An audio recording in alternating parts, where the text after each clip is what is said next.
Dan alhamdulillah kami bertugas untuk melakukan upaya secepat mungkin melakukan tender konstruksi karena semua dokumen-dokumen perencanaannya sementara sudah tersaji dan akan mengalami perubahan, dan kami targetkan selesai dalam 2 bulan saja. Kita targetkan 2 bulan untuk perubahan desain paling lama. Sehingga setelah itu baru kemudian kita lakukan persiapan untuk lelang konstruksi dalam tahun 2021. Diharapkan lelang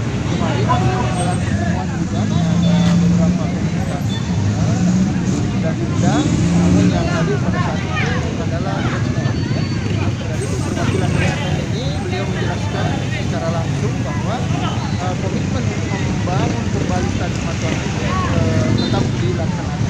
Namun skema yang sebelumnya dengan skema pinjaman itu tidak jadi kemungkinan ya, kita untuk mempercepat proses ini kita abaikan dulu skema pinjaman, kita ambil skema APBD murni, karena skema pinjamannya harus ada prosesnya lagi untuk pinjam ya. Sehingga kita disepakati oleh pimpinan bahwa ini skemanya dengan menggunakan APBD murni. Nah, setelah mendapatkan informasi bahwa ini menggunakan APBD murni, maka kami Dinas Kepemudaan dan Olahraga segera melakukan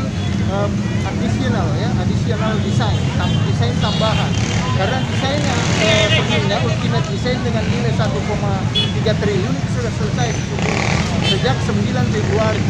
Namun karena keterbatasan kemampuan keuangan daerah, kita melakukan additional design, menciptakan desain baru lagi yang lebih realistis sesuai dengan kemampuan keuangan daerah.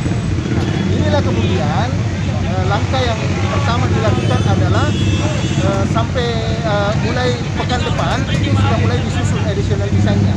Diharapkan memang selesai, kita target sampai 1-2 bulan, tapi maksimal kita upayakan sampai 1 bulan selesai. Nah, setelah selesai itu sudah ada nilai di dalamnya, maka kita akan mengajukan nanti untuk usulan tahun 2022. Nah, persyaratannya untuk melakukan lelang dini, nah untuk percepatan juga ini, dalam rangka percepatan kita akan melakukan lelang dini untuk pelaksanaan pekerjaan konstruksi. Lelang dini itu dapat dilakukan di tahun sebelumnya untuk kepentingan pembangunan tahun setelahnya. Jadi kita lelang dini ini kita bisa laksanakan ketika adanya kesepakatan KUA PPAS antara kepala daerah dan DPRD terhadap APBD tahun anggaran 2022. Nah, itu sudah bisa dilakukan lelang dini. Nah, ketika kita sudah lakukan lelang dini, kita berharap selesai proses lelang itu dalam pelaksanaan lelang itu memang diatur sampai 3 bulan lamanya. Nah, setelah lelang itu barulah kemudian kita berkontrak untuk kemudian di bulan Januari insya Allah kita sudah mulai ada aktivitas fisik di sana.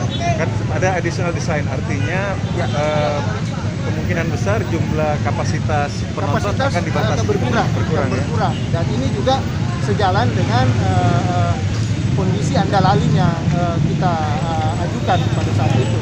Andalalin kita memang masih berpedoman atau mengacu pada kondisi existing Stadion Matuani, di mana kondisi existing 15.000, tapi kita akan tingkatkan mungkin kapasitas lebih 20.000.